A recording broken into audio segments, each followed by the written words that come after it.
नमस्कार दोस्तों। साल 2025 इंडियन इकोनॉमी के लिए मिक्स्ड ईयर रहा है। इंडिया $4 ट्रिलियन जीडीपी बना, साथ में फोर्थ लार्जेस्ट इकोनॉमी बना। फिर जब रूपी क्रैश हुआ तो 6 महीने बाद वापस से फिफ्थ लार्जेस्ट इकोनॉमी बन गया था और 2026 में finally India fourth largest economy बन गया है।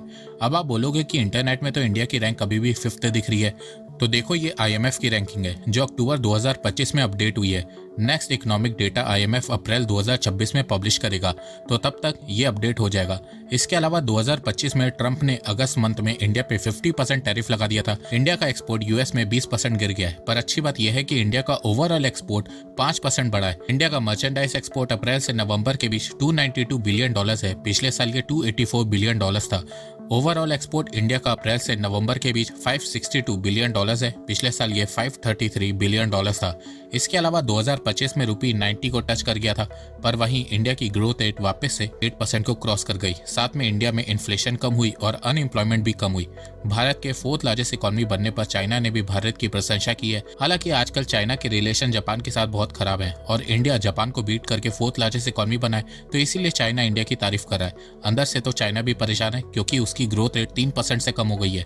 तो ये था भारत का हाल 2025 में। अब क्या भारत 2026 में जर्मनी को बीट करके वर्ल्ड की थर्ड लार्जेस्ट इकोनॉमी बन पाएगा या नहीं, आइए जानते हैं। पर उससे पहले आप लोग चैनल को सब्सक्राइब करना बिल्कुल भी मत भूलिएगा।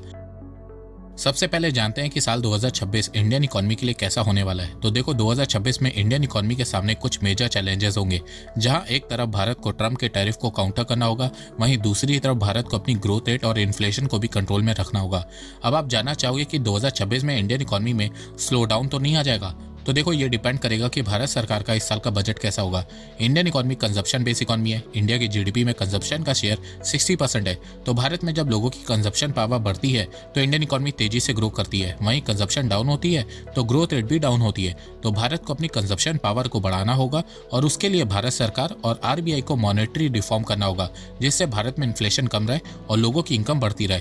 देखो बजट में भारत सरकार को स्पेसिफिक सेक्टर देखने होंगे जहां पे स्लो डाउन आ रहा है और वहां पे ज्यादा इन्वेस्ट करना होगा और साथ में उन सेक्टर्स में रिफॉर्म भी करना होगा। वहीं RBI को रेट कट करना होगा क्योंकि इस समय भी इंडिया में इंटरेस्ट रेट बहुत हाई है, लोग कम लोन ले रहे हैं। तो रेट कट करने से इंडिया में लोन लेना सस्ता होगा, जिससे लोगों को घर गाड़ियां खरीदने में आसानी होगी और फिर भारत में डिमांड बढ़ेगी। इसके अलावा भारत सरकार को अर्बन एरियाज में कंजप्शन बढ़ाने के लिए टैक्स रिलीफ देना होगा, जिससे लोगों के पास पैसा ज्यादा रहे और वो ज्यादा सामान खरीद सके और भारत में कंजप्शन बढ़ सके। इसके अलावा इंडिया को टैरिफ को काउंटर करने के लिए और 8% की ग्रोथ रेट को मेंटेन करने के लिए और अपने एक्सपोर्ट को बढ़ाने के लिए मार्केट डाइवर्सिफिकेशन पे काम करना होगा। न्यू मार्केट को सर्च करना होगा और वहां पे इंडियन मेड प्रोडक्ट को एक्सपोर्ट करना होगा और साथ में कई देशों के साथ new free trade agreement sign करना होगा, जिस तरह भारत ने कई देशों के साथ 2025 में किया है। अब बात करते हैं रैंकिंग की। तो देखो भारत फोर्थ लार्जेस्ट इकोनॉमी बन गया है। थर्ड लार्जेस्ट बनने में भारत को 2 से 3 साल लगेंगे। इंडिया 2026 में $4.5 ट्रिलियन जीडीपी बन जाएगा, पर जर्मनी की जीडीपी $5.3 ट्रिलियन होगी। 2027 में भारत $5 ट्रिलियन इकोनॉमी बन जाएगा और जर्मनी $5.5 ट्रिलियन के आसपास होगा और 2028 में भारत $5.4 ट्रिलियन इकोनॉमी होगा और जर्मनी 5.6 ट्रिलियन। इंडिया जर्मनी को 2027 के लास्ट में या 2028 की बिगिनिंग में बीट कर सकता है, या हो सकता है कि इंडिया जर्मनी को पहले ही बीट कर दे, पर यह सब डिपेंड करेगा इंडियन रूपी के ऊपर। जब से डोनाल्ड ट्रंप पावर में आए हैं, इंडियन रूपी बहुत तेजी से गिरता जा रहा है। अक्टूबर 2024 में रूपी $1 के अगेंस्ट 83 चल रहा था। दिसंबर 2025 में 90 को टच कर चुका है। पिछले एक साल में इंडियन रूपी 8% कमजोर हुआ है और अब कई रिपोर्ट आई है जिसमें बताया जा रहा है कि फ्यूचर में इंडियन रूपी और कमजोर होगा। SBI ने एक रिपोर्ट में बताया कि ट्रंप के टेन्योर में आने वाले 4 सालों में इंडियन रूपी 8 से 10% गिरेगा और रूपी एट मैक्स 92 को टच करेगा। तो रूपी के कमजोर होने से उसका नेगेटिव इंपैक्ट इंडिया की जीडीपी पे पड़ेगा। कैसे, मैं आपको बताता हूँ। देखो 2024 में इंडिया की जीडीपी $3.9 ट्रिलियन थी, जो 2025 में सिर्फ $4.1 ट्रिलियन हुई। अगर रूपी वीक नहीं हुआ होता, इंडिया की जीडीपी $4.3 ट्रिलियन होती। रूपी वीक होने से इंडिया की जीडीपी कम हो गई है। इंडिया की जीडीपी 358 लाख करोड़ है। अगर आज रूपी 2020 के तरह 72 होता तो इंडिया इस समय $4.9 ट्रिलियन इकोनॉमी होता और भारत इसी साल जर्मनी को बीट करके थर्ड लार्जेस्ट इकोनॉमी बन गया होता। तो भारत को सबसे पहले रूपी को स्टेबल रखना होगा और रूपी को स्टेबल और स्ट्रॉन्ग बनाने के लिए भारत को सबसे पहले ट्रेड डेफिसिट से ट्रेड सरप्लस कंट्री बनना होगा और उसके लिए भारत को अपने एक्सपोर्ट को बढ़ाना होगा। अब कुछ लोग यहाँ पे बोलेंगे कि जीडीपी से कुछ नहीं होता है। इंडिया ने भले ही जापान को जीडीपी में बीट कर दिया है, पर कैपिटा में भारत अब भी जापान से बहुत पीछे है। जापान की पर कैपिटा $34,000 है और भारत की $2,900 है। तो देखो, पर कैपिटा को लेके इतना रोने की जरूरत नहीं है। पर कैपिटा भारत में लोगों की इनकम कितनी है वो सही से नहीं बता पाती है। पर कैपिटा पॉपुलेशन बेस होती है। भारत की आबादी 142 करोड़ है और जापान की 12 करोड़ है। भारत की आबादी तेजी से बढ़ रही है, वहीं जापान की आबादी तेजी से गिर रही है। और भारत तो छोड़ो, चाइना भी आज तक जापान को पर कैपिटा में बीट नहीं कर पाया है। चाइना की पर कैपिटा $13,500 है। चाइना ने 2010 में जापान को नॉमिनल जीडीपी में बीट कर दिया था। चाइना की पर कैपिटा 2035 तक $30,000 पहुंचेगी अगर चाइना 6% से ग्रो करता है तो। पर आने वाले समय में चाइना की ग्रोथ रेट 4% से भी कम होने वाली है। तो चाइना भी आने वाले 20 से 25 सालों तक जापान को पर कैपिटा में बीट नहीं कर पाएगा। तो पर कैपिटा को लेकर इतना रोने की जरूरत नहीं है। पर कैपिटा भारत में लोगों की इनकम कितनी है वो सही से नहीं बता पाती है। भारत में 1% रिच लोगों के पास देश की 40% वेल्थ है। इसके अलावा भारत में ज्यादातर महिलाएं काम नहीं करती हैं, उन्हें कोई सैलरी नहीं मिलती, उनकी कोई इनकम नहीं होती। तो पर कैपिटा को लेकर इतना ऑब्सेस मत हो। जब देश की जीडीपी बढ़ेगी तब पर कैपिटा भी बढ़ने लगेगी। पर कैपिटा की जगह पीपीपी, परचेजिंग पावर पैरिटी पे ध्यान दो। देखो, अगर आपको किसी भी देश की अर्थव्यवस्था को समझना है तो वो आप सिर्फ गुड्स एंड सर्विसेज कितना प्रोड्यूस हो रही है उसके बेसिस पे नहीं समझ पाओगे। आपको देश की कॉस्ट ऑफ लिविंग को भी देखना पड़ेगा कि उस देश में चीजों की कॉस्ट कितनी है, प्रोडक्ट की कॉस्ट क्या है, सर्विस कॉस्ट क्या है, लिविंग कॉस्ट क्या है।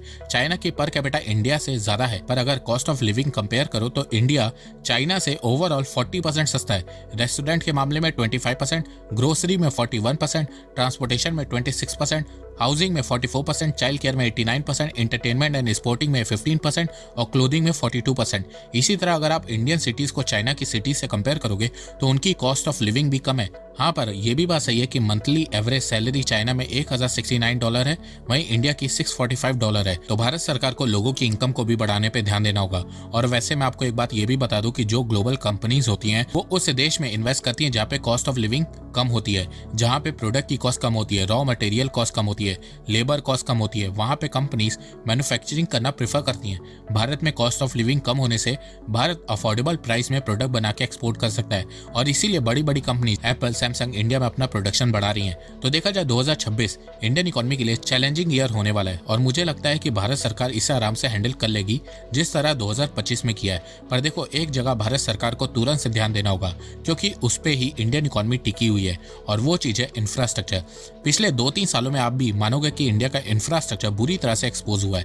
एक आम आदमी अपनी कमाई से टैक्स पे करता है, जीएसटी देता है, टोल टैक्स देता है, रोड टैक्स देता है, E20 का पेट्रोल डलवाता है और उसके साथ ये होता है।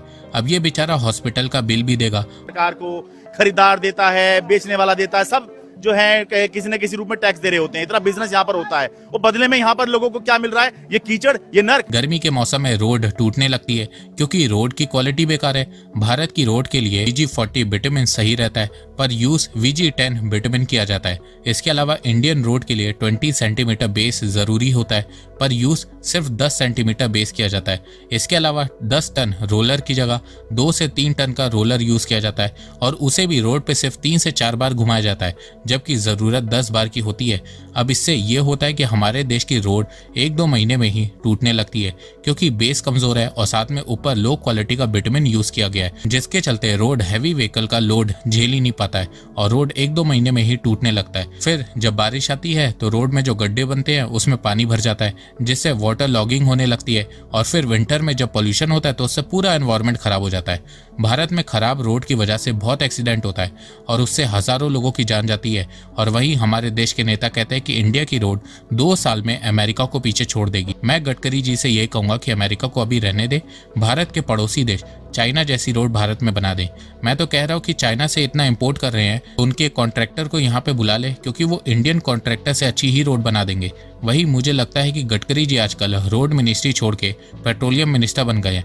E20 फ्यूल ने देश के लोगों की बैंड बजा के रखी हुई है पर गडकरी जी मानने को तैयार नहीं है। वो E27 की बात कर रहे हैं। पहले कहते थे कि E20 फ्यूल से पैसा बचेगा। आप 120 रुपए जो पेट्रोल ले रहे हैं उसका भाव हम 15 रुपए लीटर करेंगे। जितना एवरेज आपको 120 रुपए के पेट्रोल में मिल रहा है उतना एवरेज आपको 15 रुपए पेट्रोल की कीमत जो है 15 रुपए उतना लीटर का इथेनॉल का एवरेज मिलेगा। और अब बोल रहे हैं कि E27 से क्रूड ऑयल का इंपोर्ट कम होगा। तो देखो, जो लोग ऐसा सोच रहे हैं कि इंपोर्ट बिल कम हो जाएगा, ऐसा कुछ भी नहीं होने वाला है। उल्टा इंडिया रिकॉर्ड तोड़ इथेनॉल यूएस से इंपोर्ट कर रहा है। अब कुछ लोग बोलेंगे कि सिर्फ नॉर्थ में इंफ्रास्ट्रक्चर खराब है, तो देखो ऐसा बिल्कुल भी नहीं है। पूरे देश में ये हाल हो रखा है। बिहार, महाराष्ट्र, कर्नाटका, बंगाल, दिल्ली, सब जगह का हाल सेम है। बेंगलुरु का इंफ्रास्ट्रक्चर तो कोलैप्स कर चुका है। बिहार में पुल गायब हो जाता है। महाराष्ट्र में तो आसमान से 2 छींटे क्या पड़ते हैं, मुंबई डूबने लगता है। और इन सबको मिला दो तो 12 महीने ये दिल्ली का हाल रहता है। आप किसी भी देश की कैपिटल सिटी उठा लो और इंडिया की कैपिटल दिल्ली को उठा लो और सिर्फ कुछ एरिया को छोड़ दो तो दिल्ली का इंफ्रास्ट्रक्चर अफ्रीकन देशों से भी बदतर नजर आएगा। इंडिया के इंफ्रास्ट्रक्चर प्रोजेक्ट में करप्शन इस तरह से घुस चुका है कि उसका रिजल्ट हमें 1-2 महीने में ही देखने को मिल जाता है। और मिनिस्टर क्या कहते हैं कि मैं अकेली गाली क्यों खाऊं, कॉन्ट्रैक्टर भी खाए। तो भारत सरकार को इन सब चीजों पे भी ध्यान देना होगा, वरना किसी दिन बहुत बड़ा हादसा होगा और हम में से कोई उसका शिकार होगा। तो दोस्तों, आपको ये वीडियो कैसा लगा, आप अपनी राय मुझे कमेंट सेक्शन में बताइए। तो अब तक के लिए बस इतना ही। धन्यवाद। जय हिंद, जय भारत।